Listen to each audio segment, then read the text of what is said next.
The saloons of the Wild West are often tied to images of gunfights, heavy drinking, and notorious outlaws.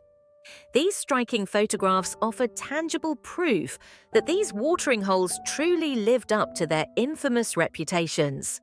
Captured in the late 19th and early 20th centuries, these images from places like Montana to Texas give us a glimpse into the life and character of these iconic establishments. A staple of frontier towns, saloons were typically among the first buildings to appear. They attracted a mix of cowboys, miners, fur trappers, and gamblers, becoming essential hubs of life on the frontier. However, these establishments quickly gained a reputation for vice. Many housed brothels, opium dens, and were hotspots for brawls and conflicts that often spilled out into the streets. Interestingly, women who were not dancers or parlor girls were usually not allowed inside these places. A saloon in the Old West was a special kind of bar where anyone from fur trappers and cowboys to lawmen and outlaws would gather.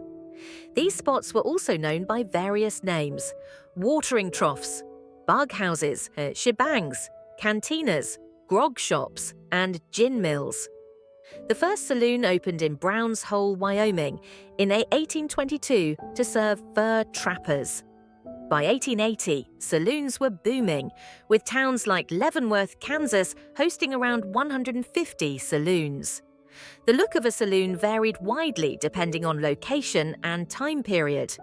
In the early days, especially in remote areas, saloons were simple and basic, with minimal furniture and sometimes a single wood-burning stove for warmth. As towns grew, saloons became fancier, with bartenders taking pride in both their appearance and their drink-pouring skills. The iconic batwing doors were a signature feature of these saloons, swinging both ways on special hinges and reaching from chest height to knee height. In some areas of the American West, liquor was even sold from wagons. Many saloons were built using whatever materials were available: sod, the hulls of old ships, or even dug into the sides of hills. Saloons were more than just places to drink, they were entertainment hubs. Dancing girls, often also working as prostitutes, were a staple, and patrons could enjoy games like faro, poker, brag, three-card monte, and dice.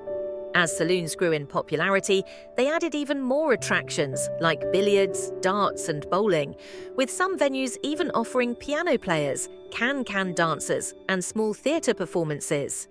When a new town sprung up, the first saloons were often rudimentary, tents or shacks serving homemade whiskey made from raw alcohol, burnt sugar, and chewing tobacco. Beer, when served, was usually at room temperature since refrigeration wasn't available yet. It wasn't until 1880, when Adolphus Busch introduced refrigeration and pasteurization for beer through his Budweiser brand, that beer started being served cold. Some saloons also had unofficial areas, including opium dens and brothels, which attracted rural women with promises of high wages. On the other hand, some saloons tried to maintain a respectable image by banning such activities. Regulars at saloons often developed calluses from leaning on the bar for long hours. Unfortunately, these places weren't known for welcoming minorities. Indians were excluded by law, and a Chinese man entering could be risking his life. Soldiers, too, were often unwelcome, seen as symbols of authority, and blamed for spreading venereal diseases to the saloon girls.